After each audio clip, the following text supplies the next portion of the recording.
தேவாரம் விருகம்பாக்கத்தில் அருள்மிகு சுந்தர வரராஜ பெருமாள் கோயில் கோயில் இருக்குது. அந்த குளம் ஒன்று காணாமல் போகுது. பயங்கரமாகலாம் போராடி அப்படியே விட்டுட்டாங்க. அப்புறமா உச்ச நீதிமன்றம்லாம் போய் அந்த இடம் உங்களுக்குத்தான், குளம் உங்களுக்குன்னு சொல்லலை, இடம் உங்களுக்குத்தான் அப்புறம் உத்தரவு வாங்கினாங்க. அந்த இடத்துல இப்போ கார் பார்க்கிங் அது இருந்தது. இப்போ குப்பமேடாகி போச்சு.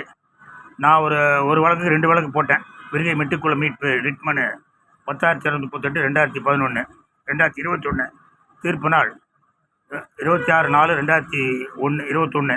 சென்னை மாவட்ட ஆட்சியர் விசாரணை 19/7/2021. விடியல் எப்போது விடியுமா? ஏன்னா 700 ரூபா கொடுத்து ரப்பசாமி செஞ்சு டெய்லி ஒன்று போட்டுக்கிட்டு இருந்தேன்.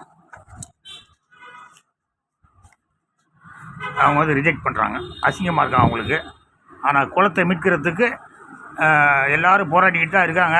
ஆனால் யாரும் க்ளீனாக ஒன்றும் அடித்து பண்ணுறதில்ல. நீதிமன்றங்கள் அப்படித்தான் 2 வாய்தா 3 வாய்தா. வடபள்ளி வேங்கீஸ்வரர் கோயிலுக்கு ஆர்டர் வாங்கின 2014 ஆர்டர் வாங்கி உடனடியாக மீட்டெடுங்க, நீர்நிலையை உடனடியாக மீட்டெடுங்க உத்தரவு போட்டாங்க. இந்திரா பானர்ஜின்னு ஒரு ஜட்ஜம்மா.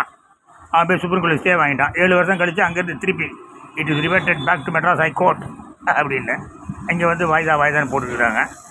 என்ன இருந்தாலும் சிவன் அருளால் பெருமாள் அருளால் விரைவில் குளங்கள் வரும், நாடும் நலம் பெறும். ஜெயஹிந்த்.